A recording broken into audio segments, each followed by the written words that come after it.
guys so much for making it here today, in person as well as over Zoom.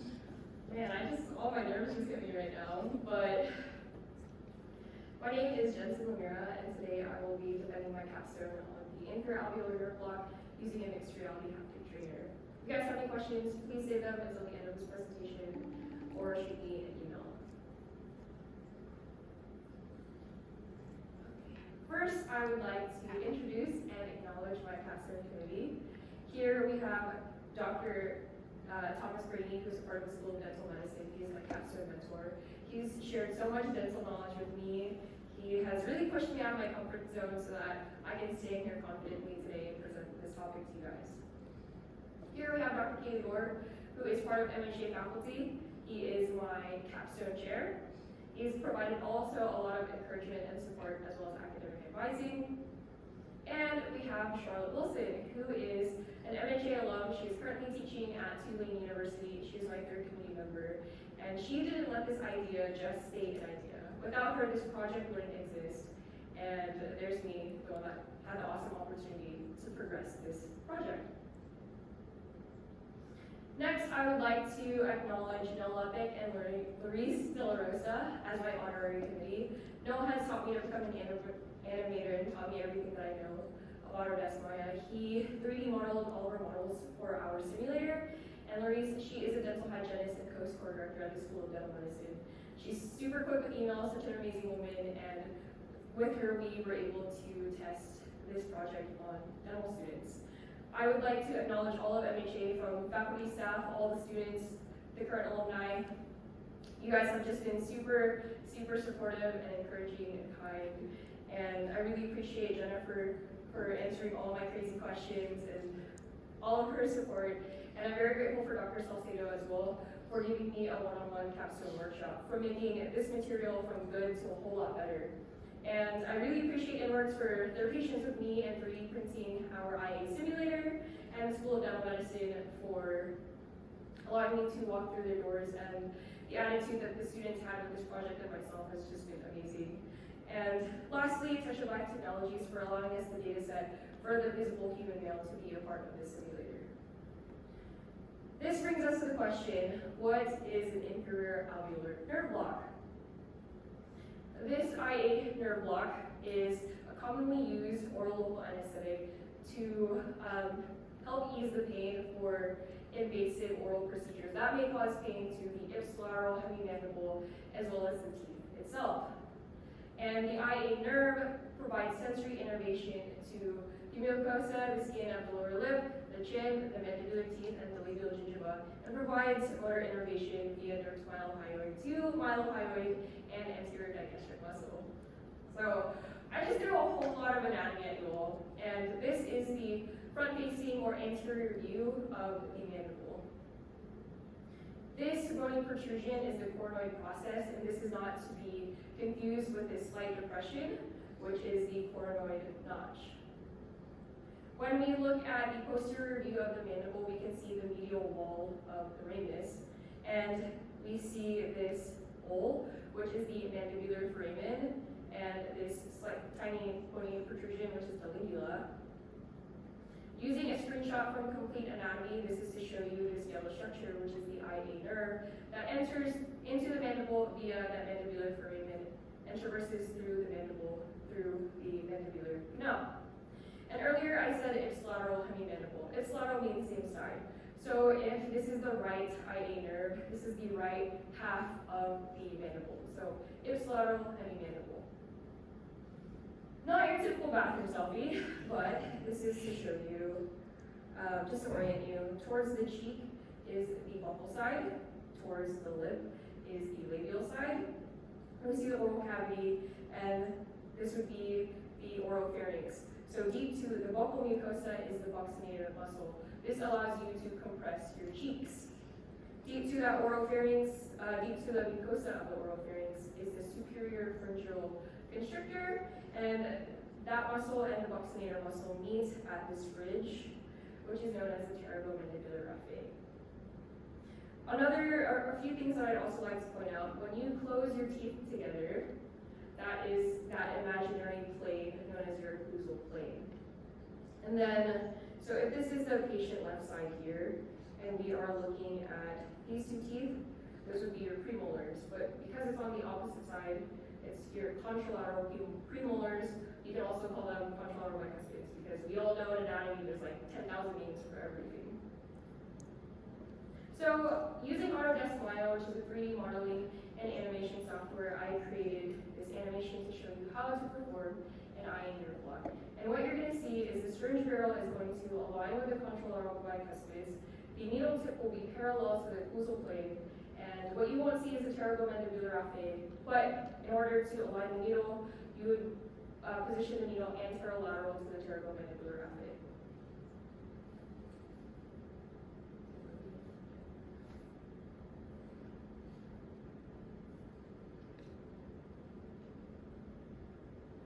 Blue arrow, contralateral bicuspid, that would be where the occlusal plane is. And then as far as injection, you go about 2/3 of a long needle into the tissue, aspirate the syringe just to make sure you didn't puncture a blood vessel, retract about halfway, and then aspirate the syringe again so you didn't puncture a blood vessel or lacerate the blood vessel. And then you deliver the anesthetic. The anesthetic is represented by these particles that would traverse through the mandibular foramen and through the canal to target the IA nerve, which is highlighted here in these colorful triangles. So, as you can see, I was able to explain that to you all in less than a few minutes. It seems pretty simple, and I'm not a dental student myself, so what's the problem? There you go. According to literature, the IA nerve block has caused a significant source of stress to dentists, and since 1994 has had the highest failure rate in comparison to the types of oral local anesthesia.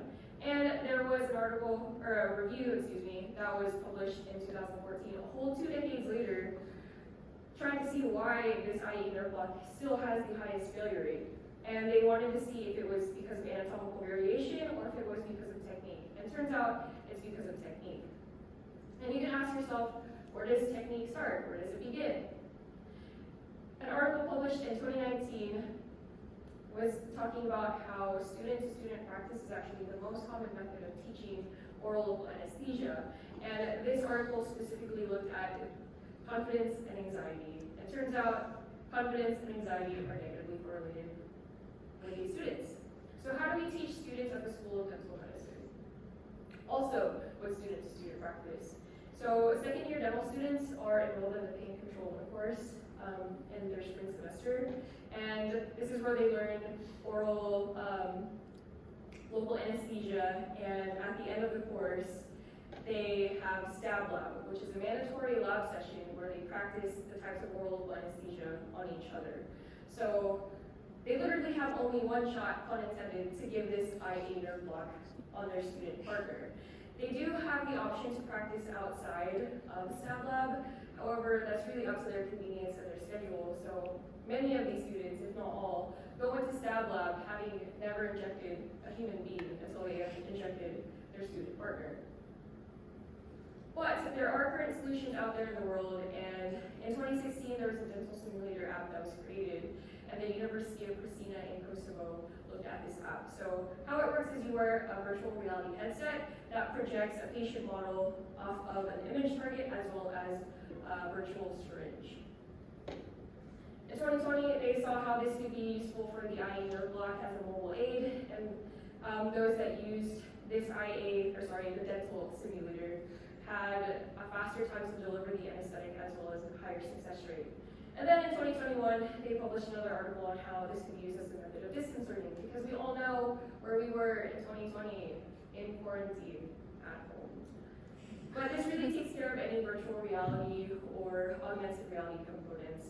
What about something that's going to allow me to feel what it's like to give an IA nerve block? With a Google search, I found this mannequin, and as you can see, it costs about $2,500. Pretty expensive. It kind of works like Operation the board game.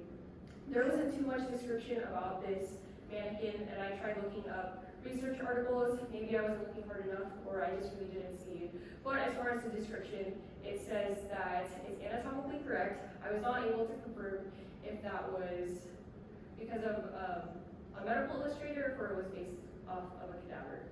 But regardless, I don't believe this is feasible for every dental student to purchase on their own. I'm trying to get into dental school myself, and at the end of the day, I think I'm going to save my investment so that I can pay for my rent. But just because something works doesn't mean that it can't be improved. So we made our own IA simulator. And our IA simulator is based off of the visible human male cadaver from touch-of-life technologies. It also has a mixed reality component that allows you to see underlying neurovasculature based off of an app that I created. That blue arrow is pointing to the IA nerve. This IA simulator also has haptic feedback, so the student is able to feel what it's like to give this injection. The app was created to be both compatible with iOS and Android. The dental simulator app that's currently out there right now is only available for Android. And in total, this project costs roughly less than $250 in all. This brings us to our hypothesis that self-reported confidence and anesthetic success will improve after using our IA simulator. So next, I'm going to tell you guys how this was made and the protocol that we used to test this model. This is a screenshot of a view of Autodesk Maya. That's the 3D modeling and animation software, and Noah, with his awesome skills, created our model. Here you can see the base that supports the mandible and the rest of the oral tissues.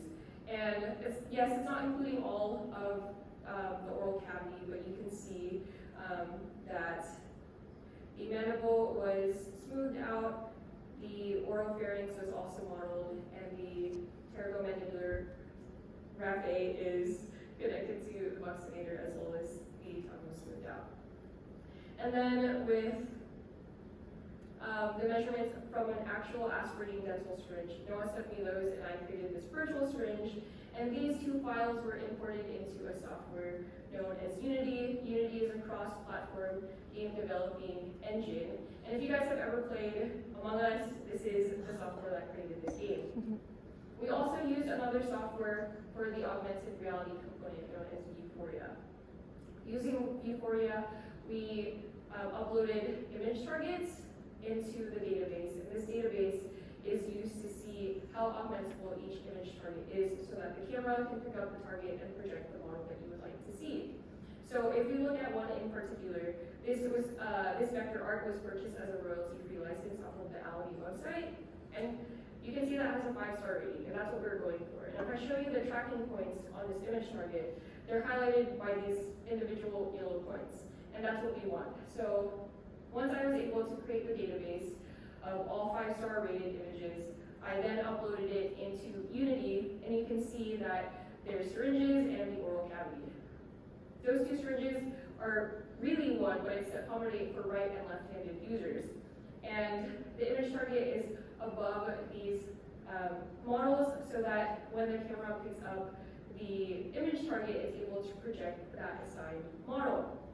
When I created this for Android, it was so easy. There was no security features that I had to overcome. I plugged in my Sony Xperia phone to my PC and downloaded it straight from Unity. No problem whatsoever. But when I got this for iOS, I first had to become an Apple developer. I had to download Xcode, sign all the certificates, and because I was using the camera app, I had to manually input in the information property list that I was using this privacy feature. So iOS people, it's really secure. And then I also had to explain why I was using the camera, which was solely just to scan image targets. So then finally, after so much trial and error, I was able to download this data app onto my iPhone. It was known as Pilot Test.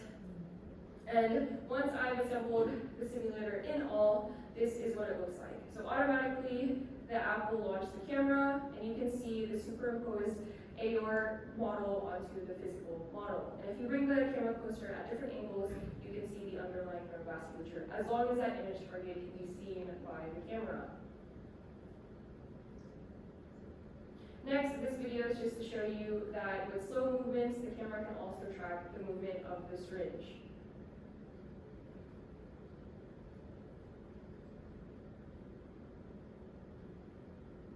And this last video is just to show you all the parts working simultaneously together.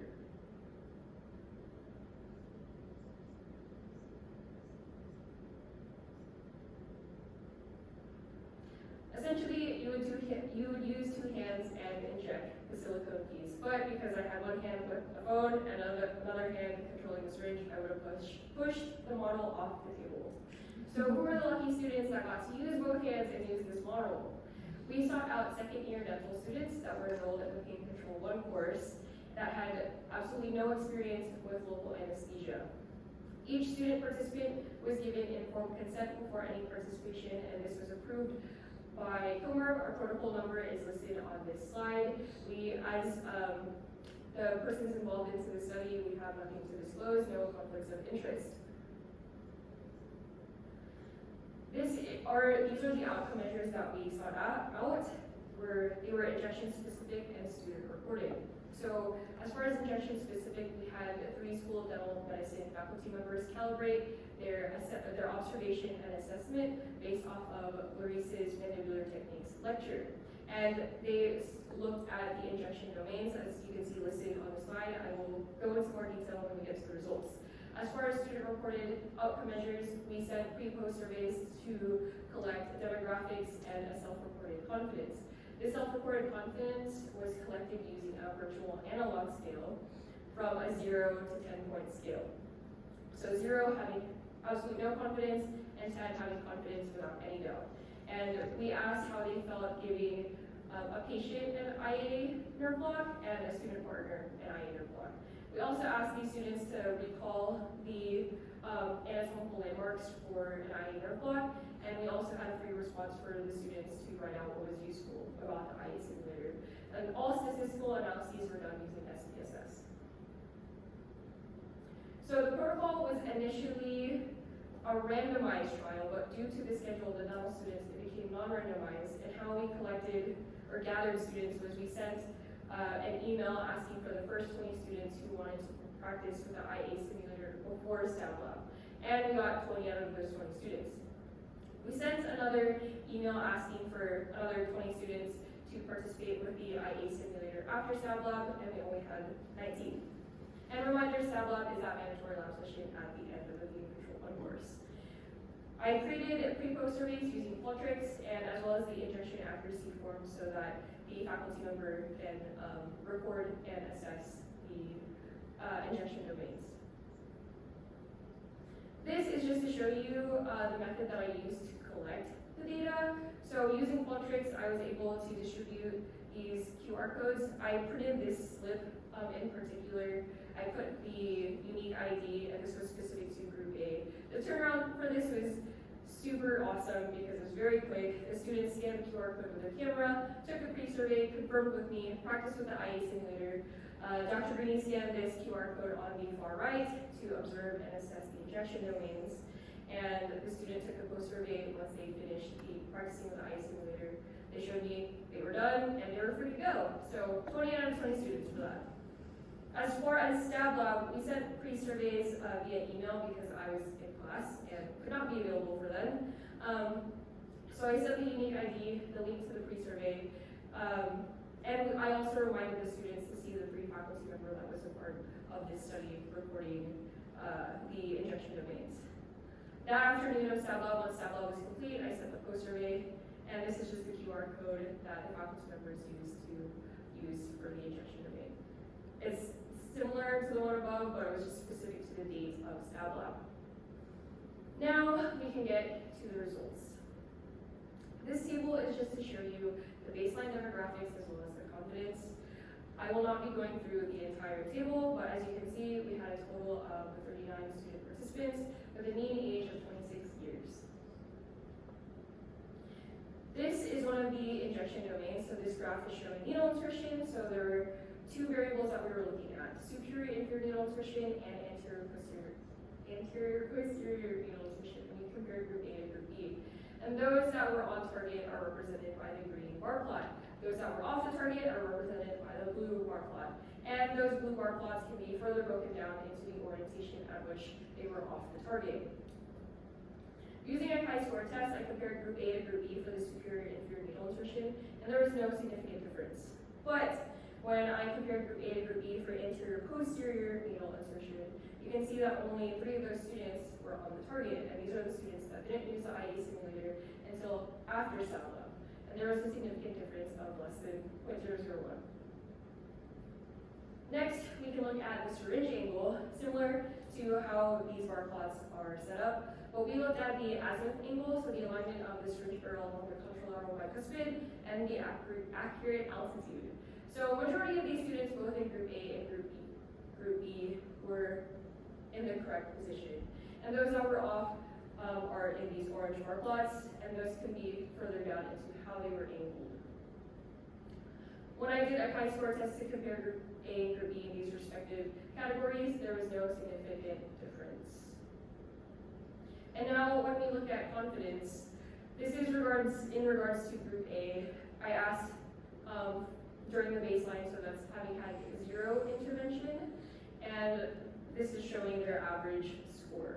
When I compared how they felt giving an IE nerve block to a student partner, we can see that the p-value is less than 0.001. So their confidence significantly increased. And when I compared how they felt about giving an IE nerve block to a patient, their confidence also significantly increased. But when we look at group B, we can see that their averages did increase. Specifically for how they felt about giving a patient IE nerve block, their confidence increased, also with a p-value less than 0.001.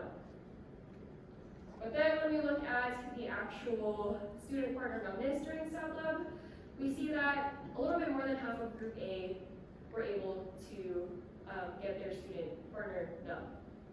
And group B, you can see that 82.4% did not get their student partner numb. So to test for student partner numbness, there was a stimulus at the canine root eminence to see if that student partner could feel it. If they could feel it, that means they did not get numb. If they could not feel it, it means they were numb. So when I did a chi-score test on these 2 groups, we see that the p-value is 0.029.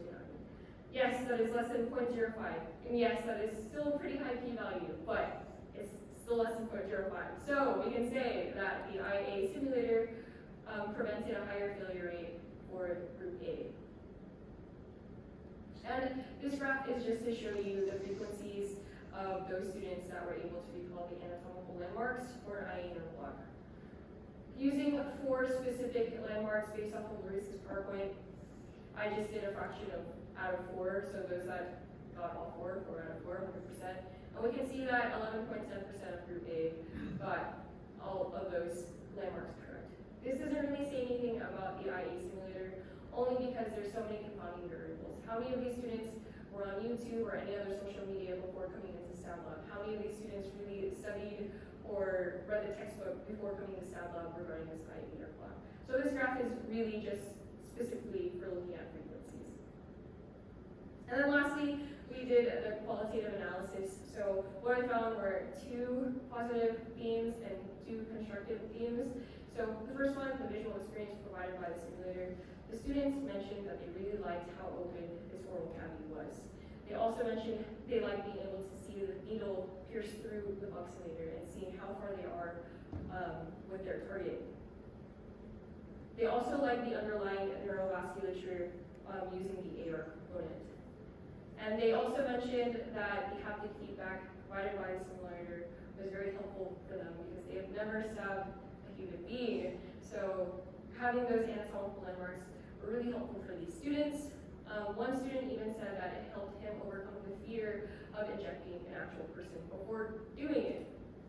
And theme 3, attachment points for the anatomical models. So these students said they had some slight difficulty manipulating the IE simulator only because there are no attachment points for these silicone pieces. So Dr. Grady and I had to hold the silicone pieces at one point, or we had to fasten the silicone pieces with tape. And as far as increased time with the AR component, a lot of these students mentioned that they wanted more time with the AR component because they were on a time constraint. What I did was I showed them how the AR component worked, showed them the underlying vasculature to local purpose, but Instead of using their whole time to familiarize themselves with the app, they went ahead and practiced with the haptic portion, which I think is great, because if you only have so little time and this was the only session, I think it was okay to put aside the AR component. So in conclusion, we were able to reject our null hypothesis, and that student confidence did increase, and we were able to achieve a higher success rate than those that didn't. But further investigation is still necessary, because this app is still a beta version. It's not yet published on the Google Play Store or the iTunes Store. There are still a lot of components that I'd like to add, such as a menu and options, the animation, a quiz. Hopefully someone will pick this up and learn C#, the coding program, so that they can be able to give really a lot quicker feedback to see how far off the student is from the actual target. The tissue density for this project it doesn't resemble human flesh. It is silicone. So how do we get something close to human flesh? I don't know. We're going to have to try out more materials. So as you can see on the right of this slide, these are 3D casts that I poured Knox gelatin in. And the way that I cooked this gelatin was considered ballistic, but it's not true ballistic gel. And when I asked the dental students how this felt and compared to the silicone, they said it was a little bit too soft. So we're still trying to figure out the right density to resemble human flesh. We'd also like to add silver nanoparticles so we could have some kind of electrical current, so we could have something like the Operation Board game. If I hit the wrong muscle, it'll buzz at me. If I hit the right muscle, it'll light up. Something like that. And as you can see, this model is in 3 pieces. We would like something that would be all in one solid piece. But this project has so much potential, and as of right now, this is what we have. So that concludes my presentation. If you guys have any questions, please feel free to ask, put it in the Zoom chat, or just ask on Zoom. Thank you.